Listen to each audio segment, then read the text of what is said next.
natin ngayong Oktubre, ano? Siyempre, sa pagkakaroon o sa mga nagkaroon na ng breast cancer. And I'm really, really happy to be part of this meaningful event. Actually, Win Radio is very happy na meron silang representative dito. O, diba? Talaga naman. And we would like, of course, everyone na ma-feel na walang ibang negative vibes. Happy lang tayo today at energized. Yes!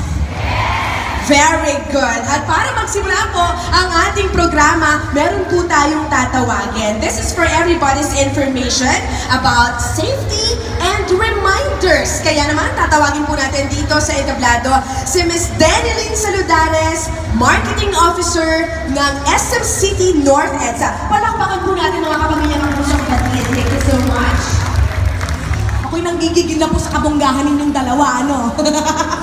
At eto na, hoy, oo nga pala, nakikiisa dito ang aking partner sa first station ko. DJ Tigoy is here as well, supporting the program. Ganyan po namin kamahal, syempre, ang mga ganitong klaseng programa. Kasi dapat po tayo nagkakaisa talaga sa pagtutulungan to fight a battle like this. Alright, so eto naman, moving forward, ladies and gentlemen, eto naman, hindi rin po natin kakayanin kung gaano ka-espesyal ang taong babanggitin ko. Okay? Makinig po kayong mabuti. Ito lang naman po. She is just one of the most important people why we honor. Bakit nga ba? Di ba?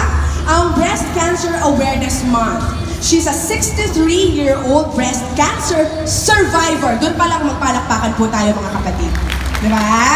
A single mom with 3 children, grown-up children. She worked as industrial engineer at National Steel Corp right after graduation. Sorry, di ba? At eto pa po mga kapamilya, kapuso at kapatid. Currently, she's a licensed real estate broker, a follower of Jesus Christ, right?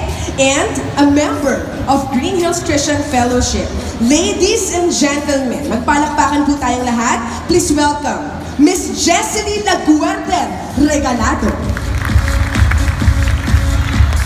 At self, mga kapatid, brains, di ba? At cares. Talaga naman. She's one of those people more with hearts who graciously helped put this event all together, from sponsoring the venue and assuring that things are in order to make Power in Pink. Itong tao na ito. Kaya naman, it's really my pleasure to introduce to you, ladies and gentlemen, let's all give her a big round of applause, everybody! Miss Marie Bernadette Velasco. Naka-standby na po ang mga taga-breast friends. Very good. Okay. Carewell Community Foundation. Please do stand by as well after breast friends. Kayo naman po ang susunod. So thank you so much, Bosom Buddies. Ang cute ng mask ko. Tutuwa ako din. Ang babaw na kaligayahan ko, no? Minsan loka rin. Ito mga napapala pag mag-isa ka lang sa buhay kasi mag-isa lang ako sa booth eh. Na-imagine nyo ba kunyari marami akong kausap pero mag-isa lang talaga kami sa station. Di ba? Nakakabaliw din minsan. Okay? So ito na po ang mga kapatid natin from Breast Friends. Stand by Carewell Community Foundation. After po ni Carewell Community Foundation, si Corridor of Hope naman po. Okay? So, magpa-fresh na tayo. Anong magpa-fresh?